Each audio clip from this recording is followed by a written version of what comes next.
Oi de novo, para quem não lembra, eu sou o Vitor. Eu vou falar aqui para vocês um pouquinho sobre a técnica de Western Blot. É só um panorama geral. É, eu vou deixar também dois vídeos complementares para quem se interessa mais e vocês vão acabar vendo isso em outros módulos também. Então aqui é mais para dar uma ideia geral da técnica. O Western Blot ele é uma técnica para analisar proteínas. Então você consegue analisar uma proteína específica, saber como que qual é o peso dela e quantificar. Então você consegue ver quanto de proteína tem na sua amostra e comparar a quantidade de proteínas, o conteúdo proteico entre duas amostras diferentes, entre a amostra entre uma amostra A e uma amostra B, entre um tratado e um não tratado, entre um animal diabético e um animal normal, ou um animal que foi submetido a um estresse ou não. Então você tem grande variabilidade de aplicações. Você pode até ver se a sua proteína está sendo clivada em determinada condição específica dentro da célula. E por ter essa versatilidade toda, ele é empregado em diversas áreas da biologia molecular, né? Quem mexe com coisa provavelmente vai se deparar com ela mais cedo ou mais tarde. E é por isso que é muito interessante saber melhor como ela funciona. Mas antes de falar sobre isso, me segue nas redes sociais, dá uma curtida. Não, brincadeira. Mas se quiser comentar, pode ser bem interessante. Assim, se tiver alguma dúvida, alguma observação para fazer sobre alguma coisa, pode ser interessante para, né, trocar uma figurinha sobre entre entre vocês mesmos, né? Alguma coisa assim. Então, be free! Agora, como que funciona a técnica em si?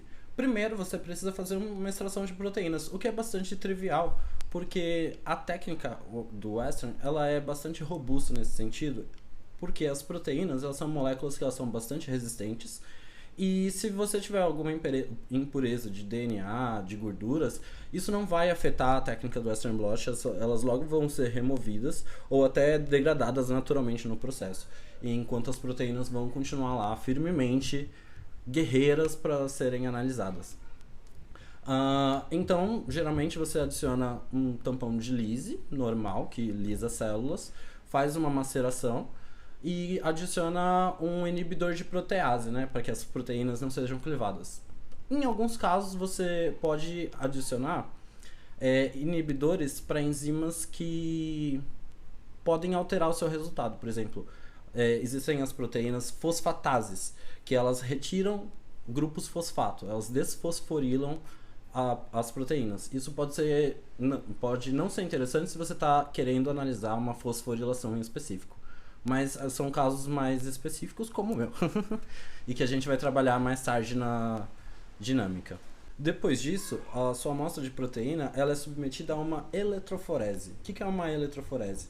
Você adiciona a amostra, a sua amostra de proteínas, e ela vai ser submetida a uma diferença de potencial. Então, de um lado vai ter o polo positivo, do outro vai ter o polo negativo, e aí vai ser passada uma corrente elétrica. E essa corrente elétrica vai forçar as proteínas, que também têm cargas elétricas, a migrarem para um dos lados. No caso, a gente adiciona um reagente que faz com que todas as proteínas fiquem negativas. Então, todas elas vão migrar para o lado positivo. Só que a vida não é tão simples nem para as proteínas. Essa migração ela acontece no meio de uma matriz, no meio de um gel. E esse gel ele é todo entrelaçado, cheio de tramas. É como aqueles jogos do Gugu que tinham antes que as pessoas têm que passar pelos elásticos, assim. Então, as proteínas elas têm que passar por esse emaranhado. E aí isso faz com que proteínas menores tenham mais facilidade para atravessar e proteínas maiores tenham maior dificuldade. O que faz com que haja uma migração diferencial dessas proteínas. Então, as proteínas leves, pequenas, com baixo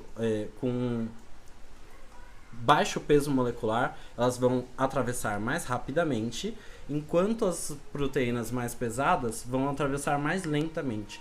E aí o que você vai ter é toda uma escadinha de proteínas com os diferentes pesos moleculares. E essa é a primeira etapa, é a separação. Mas aí você consegue outra coisa também. Além de você separar as proteínas diferentes, você também consegue juntar as proteínas que são iguais. Porque elas vão ter o mesmo peso molecular e elas vão meio que se empilhar e vão ficar presas numa mesma região do gel. E aí com isso você consegue uma intensidade de sinal que ela vai ser proporcional à quantidade de proteína. Quanto mais proteína tiver naquela região, maior o sinal que você vai ter. Se tiver menos proteína, menor o sinal. Depois disso, tudo que você precisa fazer é pegar as proteínas que estão no gel e passar para uma membrana que tenha uma afinidade por proteínas. Então você pega e faz uma transferência para uma membrana que é quase que um papel, transferindo para uma membrana de nitrocelulose ou PVDF. E aí, tudo que você precisa fazer agora é achar uma forma de visualizar a sua proteína, porque é só uma questão de detectar. E aí você utiliza um anticorpo. Com um anticorpo específico para essa proteína.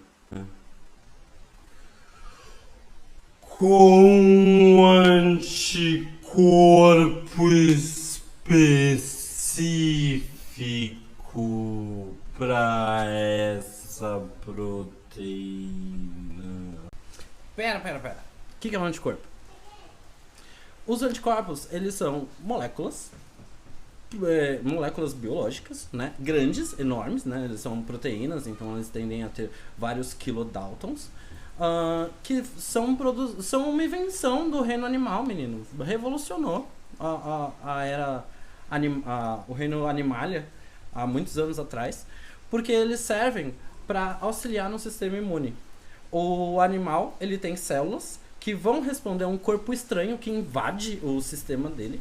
E aí, essas células, elas precisam reconhecer que aquele ser é estranho, aquela bactéria, aquele patógeno, aquela entidade.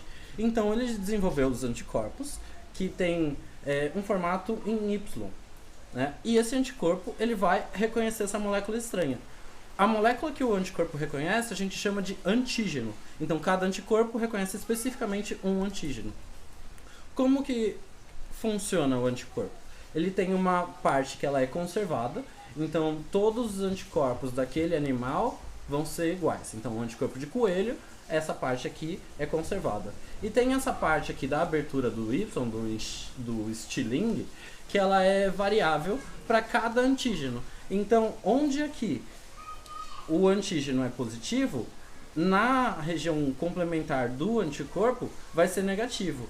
Onde for apolar, a região complementar vai ser apolar. Então você tem um mapa de interação que ele é bem específico e que faz aquele efeito de chave e fechadura que a gente costuma ouvir falar, né, para as proteínas. E por isso que o anticorpo ele é bastante específico para a proteína que você está tentando estudar, ou pelo menos o máximo possível. Então, quando um patógeno, uma bactéria, invade o organismo do animal, a célula da defesa vai lá e ela cria um anticorpo que vai reconhecer partes daquela bactéria. Mas também pode acontecer de você induzir o sistema imune a produzir anticorpos. É o que a gente faz na vacina. A gente faz uma simulação de ataque e aí o organismo produz o anticorpo e o anticorpo fica lá preparado esperando para quando o patógeno aparecer, já tem o anticorpo pronto. Só que também dá para fazer isso para reconhecer proteínas que não são agressoras. Você usa isso para, por exemplo, quero estudar uma proteína nova, uma proteína... Ih, acabou a luz. Enfim, quero estudar uma proteína interessante para mim, a proteína X. Então eu vou, adiciono a proteína X no animal de interesse e faço com que ele desenvolva anticorpos para essa proteína X. E aí depois eu extraio o anticorpo e uso no meu Western blot. Maravilha, né? Então, o que você vai precisar fazer é adicionar os anticorpos na sua membrana. E aí o anticorpo vai vir na membrana e vai se ligar especificamente à proteína que ele reconhece. Só que tem pequeno problema, que você não pode simplesmente adicionar o anticorpo na membrana, porque a membrana, ela é muito...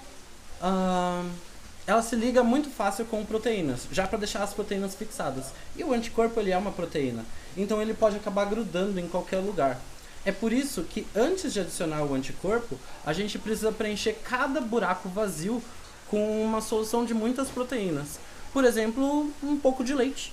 Então a gente lava a membrana com leite 5%, e aí a membrana fica saturada de proteínas, ela fica totalmente forrada. E aí o anticorpo agora só vai ligar onde ele tiver uma interação específica. E aí você consegue ver especificamente onde o anticorpo ligou. Só que o anticorpo a gente não consegue visualizar assim a olho nu. Opa, voltou. Então o que a gente faz é adicionar um segundo anticorpo que vai reconhecer o primeiro anticorpo, só que com um detalhe. Esse segundo anticorpo, ele é ligado em alguma coisa que brilha, ele é ligado em alguma coisa que produz uma reação quimioluminescente, ele tem uma nanopartícula de ouro, alguma coisa que vai te permitir levar para uma máquina e depois ler e falar, olha, é aqui que está a proteína, porque é aqui que tem um brilho, entendeu? Então, por exemplo, se eu uso uma reação quimioluminescente, depois eu só preciso colocar essa membrana para revelar. Então eu forneço o substrato para a reação acontecer, e aí onde eu vejo brilhando é onde eu vou encontrar as bandinhas referentes às minhas proteínas. E aí eu tenho um resultado parecido com esse aqui.